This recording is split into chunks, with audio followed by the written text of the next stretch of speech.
اور اللہ کی مدد آ جائے تو اللہ کی جانب سے مدد کا یہ ضابطہ نہیں ہے. مدد کا ضابطہ یہی ہے کہ انسان اپنی بھرپور کوشش کرے. اب ہم یہ سوچتے رہیں کہ نعوذ باللہ اگر کوئی دشمن مسجدوں کو نقصان پہنچائے گا تو اللہ تعالیٰ آسمان سے اتر کر آئے گا اور وہ حفاظت کرے گا. ایسا نہیں ہوگا. حفاظت جس طرح ہم اپنے بچوں کی حفاظت کرتے ہیں, اپنے مکانات کی حفاظت کرتے ہیں, اپنی عبادت گاہوں کی حفاظت بھی ہمیں ہی کرنی ہے.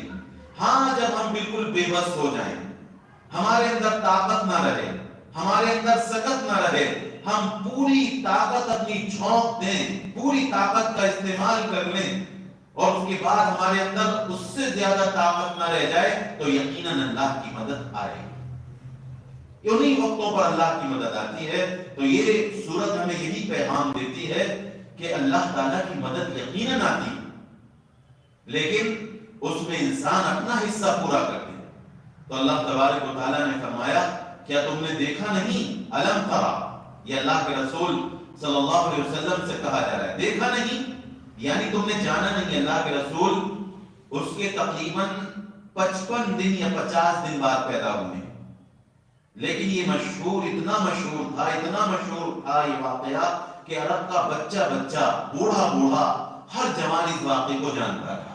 تو گویا کہ اس واقعے کو جاننا بالکل دیکھنے کی برابر ہے. جیسے مثال کے طور پر ابھی کچھ زمانے پہلے افغانستان کی جو ٹیم تھی, روس سپر پاور طاقت تھی اور افغانستان جو ہے بالکل نہتے تھے, لیکن اللہ تبارک و تعالیٰ نے ان کے ذریعے سے, افغانستان کے ان نوجوانوں کے ذریعے سے, ان جیانوں کے ذریعے سے اللہ نے روس کے ٹکڑے ٹکڑے کر دیے. اور اللہ تعالیٰ کی خاص مدد آئی جب انہوں نے اپنی پوری صلاحیت خرچ کر دی, جتنی طاقت تھی اپنے حصے کا کام کر دیا, اپنے حصے کی طاقت انہوں نے لگا دی. تو اللہ تبارک و تعالیٰ نے روس کے خلاف افغانستان کے مجاہدین کی اللہ نے بھرپور مدد فرمائی اور اللہ نے روس کے ٹکڑے ٹکڑے کر دیے. جو اپنے زمانے کی سپر پاور طاقت تھی اللہ نے ان کو توڑ کر رکھ دیا. اگر آپ سے کہا جائے, اگر آپ اور ہم چھوٹے ہوں کہ آپ جانتے نہیں کہ اللہ تعالیٰ نے روس کے ساتھ کیا معاملہ کیا, یعنی جانتے نہیں کہ آپ نے دیکھا نہیں, یعنی آپ کے علم میں ہونا چاہیے. یہ بہت مشہور واقعہ ہے, ہر ایک اس وقت ہر ایک اس واقعے کو جانتا ہے. تو گویا کہ یہ واقعہ اس بات کی علامت تھی اور مکے کے لوگوں کو بتایا جا رہا تھا کہ دیکھو اگر تم محمد صلی اللہ علیہ وسلم کی مخالفت کرو گے اور دین حق کو مٹانے کی کوشش کرو گے اور اسلام کو مٹانے کی کوشش کرو گے تو اللہ تعالیٰ تمہارا نام و نشان بھی اسی طرح سے مٹا دے گا جس طرح اللہ نے ابرہہ کے لشکر کو مٹا دیا. یہ اشارہ تھا, یہ پیغام تھا اس واقعے کے اندر کہ تم لوگ اپنے آپ کو طاقتور مت سمجھنا, اس لیے کہ اللہ کے سامنے دنیا کی تمام طاقتیں ہیچ ہیں, اس کی کوئی حیثیت نہیں. تو اللہ تعالیٰ نے فرمایا الم تر کیف فعل ربک باصحاب الفیل, کیا آپ نے دیکھا نہیں, کیا آپ نے جانا نہیں کہ تمہارے رب نے ہاتھی والوں کے ساتھ کیسا معاملہ کیا. الم یجعل کیدہم, کہ اللہ نے ان کی پلاننگ کو, ان کی سازشوں کو اور ان کی کرتوتوں کو, ان کے ذہن میں بے شمار سازشیں تھیں, پلان تھے, منصوبے تھے کہ ہم مسلمانوں کو, بیت اللہ کو اور اس کی عظمت کو پامال کر کے رکھ دیں گے. آج بھی یہودی مسلمانوں کے خلاف دن رات پلاننگ کرتے رہتے ہیں, عیسائی مسلمانوں کے خلاف دن رات پلاننگ کرتے رہتے ہیں اور باطل طاقتیں مسلمانوں کے خلاف دن رات پلاننگ کرتی رہتی ہیں, لیکن اللہ تبارک و تعالیٰ ان کی سازشوں کو اور ان کی پلاننگ کو اللہ خاک میں ملاتے رہتے ہیں. وَمَكَرُوا وَمَكَرَ اللَّهُ وَاللَّهُ خَيْرُ الْمَاكِرِينَ, انہوں نے سازشیں کی, اللہ بھی اچھی تدبیر کرنا جانتا ہے اور اللہ سے اچھا داؤ اور اللہ سے اچھی تدبیر کسی کی نہیں. یہ قرآن مجید میں بالکل صاف کہہ دیا گیا, کیا تم جانتے نہیں, کیا الم یجعل کیدہم, کہ اللہ تعالیٰ نے ان کی سازشوں کو بالکل تباہ اور برباد نہیں کر دیا. وَأَرْسَلَ عَلَيْهِمْ طَيْرًا أَبَابِيلَ, اللہ نے ان پر پرندوں کے غول بھیجے, اللہ نے پرندوں کی جماعتیں ان پر بھیج دی جنہوں نے پورے لشکر کو تہس نہس کر کے رکھ دیا. ترمیہم بحجارۃ من سجیل، وہ اپنی چونچ سے اور اپنے پنجوں سے پتھروں کے کنکر ان پر برسا رہے تھے. فجعلہم کعصف مأکول، اور اللہ تبارک و تعالیٰ نے ان کو کھائے ہوئے بھوسے کی طرح بنا دیا. جیسے جانور بھوسا کھاتا ہے، کچھ ادھر پھینکتا ہے کچھ ادھر پھینکتا ہے، بالکل بھوسے کی طرح ہو. تو اس میں ہمارے لیے بڑی عبرت ہے اور بڑا سبق ہے کہ ہم اگر اپنے حصے کا کام کر دیں تو اللہ کی مدد یقیناً آئے گی، اور اللہ تبارک و تعالیٰ باطل طاقتوں کی سازشوں کو کسی حال میں کامیاب نہیں ہونے دیں گے.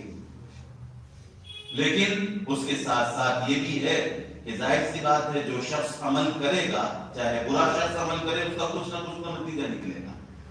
لیکن اگر کوئی شخص جو اچھا ہو، بہتر ہو، اور جو اللہ کی رضا کے لیے کچھ کام کر رہا ہو، اگر وہ عمل کرے گا تو اللہ تعالیٰ اس کا نتیجہ کہیں سے کہیں نکالے گا. اللہ تبارک و تعالیٰ جو اس صورت میں مضامین بیان کیے گئے ہیں ان کو سمجھنے کی اور ان پر ایمان لانے کی اللہ ہمیں توفیق عطا فرمائے. اللہ تعالیٰ مسلمانوں کی اسی طرح سے مدد فرمائے اور مسلمانوں کو بھی اپنے حصے کا کام کرنے کی اللہ توفیق عطا فرمائے. وما علینا الا البلاغ.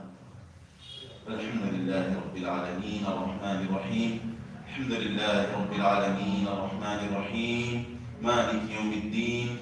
اللهم صل على محمد وعلى ال محمد كما صليت على ابراهيم وعلى ال ابراهيم انك حميد مجيد. اللهم بارك على محمد وعلى ال محمد كما باركت على ابراهيم وعلى ال ابراهيم انك حميد مجيد. اللهم لك الحمد ولك الشكر كله. اللهم لك الحمد ولك الشكر كله. اللهم انا نسألك علما نافعا وعملا متقبلا ورزقا حلالا طیبا.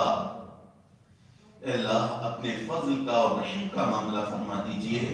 اللہ اپنے فضل کا اور رحم کا معاملہ فرما دیجئے. اللہ غیروں کی سازشوں سے ہمیں بچا لیجئے. اللہ باطل کی سازشوں سے اور اس کی پلاننگ سے ہماری حفاظت فرما. اللہ مسلمان اللہ غفلت کی نیند سو رہے ہیں. اللہ ہم خود غفلت کی نیند سو رہے ہیں. اللہ اس غفلت سے ہمیں بیدار فرما دیجئے. اللہ اس غفلت سے ہمیں بیدار فرما دیجئے. اللہ آپ ہمارے مولا ہیں، آپ ہمارے آقا ہیں. اللہ کتنی مسجدیں ہیں جو ہم نے اپنے ہاتھوں سے ویران کر دی. اللہ کتنی مسجدیں ہیں جن کو ہم نے اپنے ہاتھوں سے ویران کر دیا. اللہ مسجدوں کی اللہ پھر سے دیکھ بھال کرنے کی ہمیں توفیق دے دیجئے. اللہ ان مسجدوں کی بازیابی کی ہمیں توفیق عطا فرما. اللہ یہ ہماری کوتاہی ہے. اللہ یہ ہماری کوتاہی ہے کہ ہمارے شہر لکھنؤ میں بھی بعض مسجدیں ایسی ہیں جن کے اندر چکیاں چل رہی ہیں، جن کے اندر لوگ کاروبار کر رہے ہیں. ہم نے نماز پڑھنا چھوڑ دیا. اے اللہ ہمیں نماز کی توفیق عطا فرما دیجئے. اے اللہ ہم بہت کوتاہی کرنے والے ہیں. اے اللہ بہت کوتاہی ہم سے ہوئی ہے. اے اللہ ہمیں معاف فرما دے، ہمارے جرم عظیم کو معاف فرما دے. اے اللہ ہم دن رات سستی کا شکار ہیں، کاہلی کا شکار ہیں. اے اللہ اپنے حصے کا کام ہم نہیں کرتے اور ہم چاہتے ہیں کہ ہمارا دشمن زمین میں دھسا دیا جائے، آسمان سے ان پر پتھر برسا دیے جائیں، ان کو سیلاب میں غرق کر دیا جائے. اے اللہ ہمیں بھی ہدایت دے دے. اے اللہ ان باطل پرستوں کو بھی ہدایت دے دے. اے اللہ ان باطل پرستوں کو بھی ہدایت دے دے. اے اللہ تمام مساجد کی حفاظت فرما. اے اللہ تمام مساجد کی حفاظت فرما. اے اللہ تمام مساجد کی حفاظت فرما. اے اللہ ہم دیکھتے رہے گئے. اے اللہ ہم دیکھتے رہ گئے اور بابری مسجد ہماری آنکھوں کے سامنے شہید کر دی گئی. اے اللہ ہم دیکھتے رہ گئے اور اے اللہ اس کا فیصلہ غیروں کے حق میں دے دیا گیا. اے اللہ اس کی بازیابی کی توفیق عطا فرما. اے اللہ مسلمانوں کو قوت اور طاقت عطا فرما. اے اللہ مسلمانوں کو قوت اور طاقت عطا فرما. اے اللہ مسلمانوں کو اقتدار عطا فرما. اے اللہ اچھے اخلاق عطا فرما. اللہ یقیناً آپ اس پر قادر تھے کہ آپ آسمان سے لشکر بھیجتے اور پورے باطل پرستوں کو تہس نہس کر دیتے، لیکن اے اللہ آپ نے ہدایت کے لیے لوگوں کو موقع دیا ہے۔ اے اللہ تمام انسانوں کو جہنم سے بچا لیجئے۔ اے اللہ یہ کافر بھی ہمارے بھائی ہیں، یہ یہودی بھی ہمارے بھائی ہیں، یہ عیسائی بھی ہمارے بھائی ہیں، اے اللہ یہ روافض بھی ہمارے بھائی ہیں۔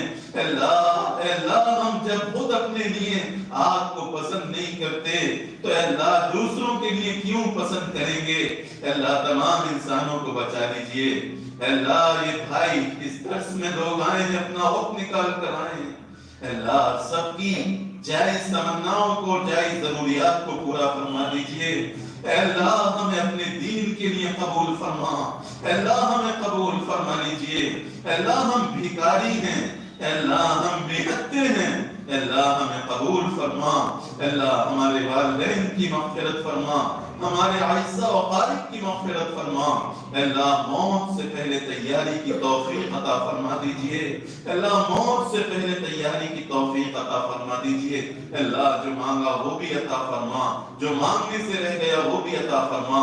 سبحان ربک رب العزت عما یصفون وسلام علی المرسلین والحمد للہ رب العالمین۔